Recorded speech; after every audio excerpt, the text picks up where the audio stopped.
একটু চিন্তা করে দেখো, মায়ের পেট থেকে একটা নবজাতক শিশু জন্মগ্রহণ করার পর এই বাচ্চার সাথে সাথে হাঁটতে পারে না। এই বাচ্চাটা সাথে সাথে মায়ের সাথে কথা বলতে পারে না, বাবার সাথেও কথা বলতে পারে না, তার দুঃখের কথাও বলতে পারে না, সুখের কথাও বলতে পারে না। এই নবজাতক শিশু তার দুঃখের কথা কিভাবে বলবে? ক্ষুধা লাগছে, এই বাচ্চার পেটের মধ্যে ক্ষুধা, মাকে কিভাবে জানাবে, বাবাকে কিভাবে জানাবে? আল্লাহ তাআলা এই বাচ্চার মধ্যে এমন একটা গুণ দিয়ে দিলেন। আল্লাহ তাআলা কেমন একটা গুণ দিছে এই বাচ্চার মধ্যে। আল্লাহ পাক রব্বুল আলামিন এই বাচ্চার মধ্যে কান্নার একটা গুণ ঢেলে দিলেন। বাচ্চার পেটের মধ্যে যখন ক্ষুধা লাগে তখন কান্নাকাটি শুরু করে দেয়। ওই বাচ্চার প্রতি মা এবং বাবার দিলের মধ্যে আল্লাহ মোহাব্বত ভালোবাসা ঢেলে দিয়ে দেয়। সাথে সাথে কান্নার কারণে সন্তানটাকে মা বুকের মধ্যে ধারণ করে দুধ পান করায়, সাথে সাথে বাচ্চার কান্না থেমে যায়। আওয়াজ করে বলে সুবহানাল্লাহ। এই কথা বলার পর এবার ওই লোকটা আল্লাহর পয়গম্বরকে বলেন, সদাক্তা, আপনি সত্য বলেছেন। সাহাবায়ে কেরামদের মধ্যে হযরত ওমর বলেন, আমরা এই লোকটাকে কেউ চিনতে পারে নাই, কিন্তু আশ্চর্য হয়ে গেলাম, আশ্চর্য হয়ে গেলাম। এই লোকটা নিজেই প্রশ্ন করলো, আবার নিজেই প্রশ্নের উত্তর সত্যায়ন করলো। আল্লাহর পয়গম্বর লোকটার দিকে তাকাইয়া রইলেন। এই লোকটা আল্লাহর পয়গম্বরকে আবার প্রশ্ন করে বসলেন, ইয়া মুহাম্মদ আখবিরনি আনিল ঈমান, ঈমান কি জিনিস? ঈমানটা আমাকে একটু বলেন। ঈমান কি জিনিস? ঈমানের ব্যাপারে আমাকে খবর দেন, ঈমানের ব্যাপারে আপনি আমাকে একটু জানান। আজকে যারা ঈমান কি জিনিস আমরা জানি না, আজকে এখান থেকে আমরা ঈমানের পরিচয় জেনে নেব। আল্লাহর পয়গম্বর বলেন, আনতুমিনা বিল্লাহ ওয়া মালাইকাতিহি ওয়া কুতুবিহি ওয়া রুসুলিহি ওয়াল ইয়াউমিল আখিরি ওয়াল কদরি খাইরিহি ওয়া শাররিহি।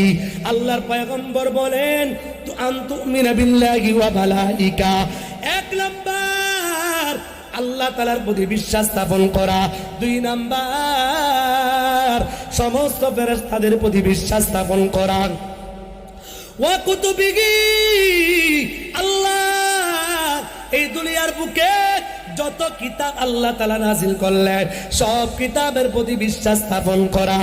এরপরে আল্লাহর পয়গম্বর বলেন, ওয়া রুসুলিহি, সমস্ত নবীদের প্রতি বিশ্বাস স্থাপন করা, ওয়া রুসুলিহি ওয়াল ইয়াউমিল আখিরি, আখিরাতের দিনের প্রতি বিশ্বাস স্থাপন করা। তার মানে হলো এই যে দুনিয়া, এই দুনিয়া শেষ হয়ে যাবে, আমাদের এই জীবনের একটা হিসাব আছে।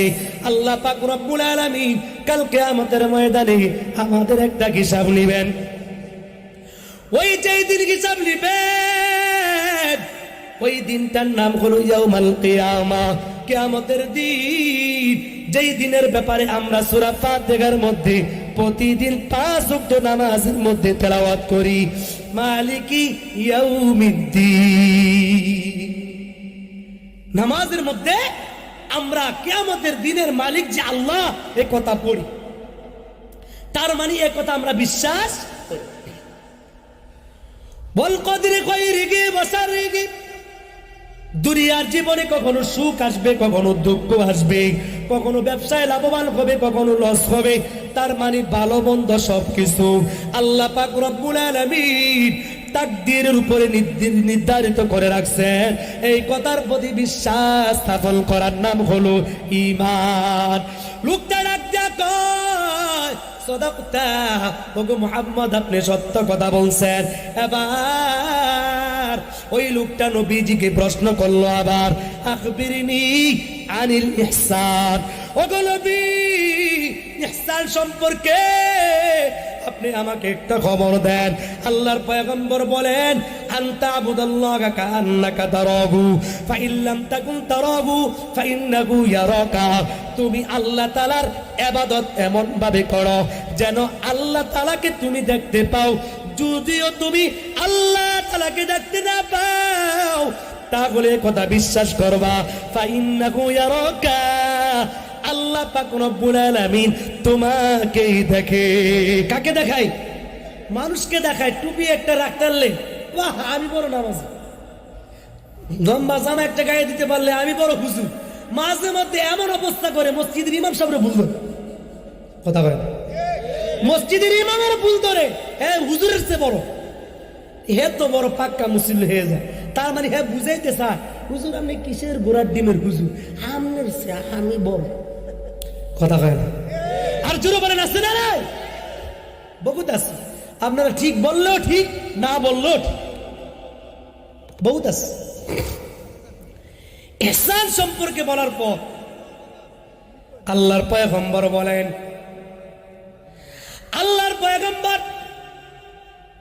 যখন দেখলেন লোকটা আবার প্রশ্ন করল, আকবিরনি আনিস সাআত, ওগো মুহাম্মদ আপনি আমাকে কিয়ামতের ব্যাপারে একটা খবর দেন। কিসের ব্যাপারে? নবী বলেন, যে ব্যক্তি প্রশ্ন করছে উত্তরদাতার চাইতে প্রশ্নকারী ব্যক্তি ভালো জানে। সুবহানাল্লাহ বলবেন না? এবার দেখেন নবীজিকে প্রশ্ন করছে, নবীজি বলতেছে যে প্রশ্ন করছে হে আমার চেয়ে বেশি জানে। সুবহানাল্লাহ। আর আমাকে কেউ জিজ্ঞেস করলে আমরা তো চুস করে বলে দেব, শরম না পারলে শরম, কথা কয় না। এবার আল্লাহর পয়গম্বর বলেন, প্রশ্নকারী উত্তরদাতার চাইতে ভালো জানে। প্রশ্নকারী আবার প্রশ্ন করলেন, তাহলে কিয়ামতের কিছু নিদর্শন বলেন, কিয়ামতের কিছু আলামত বলেন। আল্লাহর পয়গম্বর অনেকগুলা আলামত বললেন, এর মধ্যে একটা আলামত নবীজি বললেন, সমাজের মধ্যে এমন কিছু মানুষ থাকবে যাদের পায়ের মধ্যে জুতা থাকবে না, এমন গরিব এত দরিদ্র মানুষ জুতা কিনবার মতন সামর্থ্য থাকবে না, গায়ের মধ্যে পোশাক পরিধান করার মতন এরকম সামর্থ্য থাকবে না, এমন লোক রাখালগিরি করে ছাগল বকরি চড়াইয়া চড়াইয়া নিজের জীবিকা কামায়, নিজের জীবিকা পরিচালনা করে। এমন গরিব মানুষগুলা দেখবা বড় বড় বিল্ডিং করার জন্য প্রতিযোগিতা করবে। আজকাল আমাদের সমাজে এমন লোক আজকে আমাদের সমাজে আছে না নাই? আগে চা বিক্রি করছে, ডিম বিক্রি করছে, পান বিক্রি করছে, অথবা বাদাম বিক্রি করছে। এই জাতীয় মানুষগুলা আজকে সমাজের মধ্যে বড় লোক আছে না নাই? এগুলা বুঝতে হবে। আল্লাহর পয়গম্বর বলছেন এই জাতীয় মানুষগুলা যখন বড় লোক হয়ে যাবে, তার মানে বড় বড় অট্টালিকা করার জন্য প্রতিযোগিতা করবে, এটা হবে কিয়ামতের আলামত। এই কথাগুলা বলার পর লোকটা বলল, সদাকতা, আপনি সত্য বলছেন। এই কথা বলার পর লোকটা এবার নবীজির কাছ থেকে এবার বিদায় নিতে লাগলেন। লোকটা উইটা চলে গেল। আল্লাহর পয়গম্বর কিছু সময় চুপ থাকার পর হযরত ওমরকে ডাক দেয়া বললেন, ওমর তুমি কি জানো এই লোকটাকে? হযরত ওমর বলেন, না নবী, আমরা তো কেউ চিনতে পারলাম না এই লোকটাকে। আল্লাহর পয়গম্বর বলেন, এই লোকটা হলো হযরতে জিবরাইল আলাইহিস সালাতু ওয়াস সালাম। চিল্লায়া বলেন সুবহানাল্লাহ।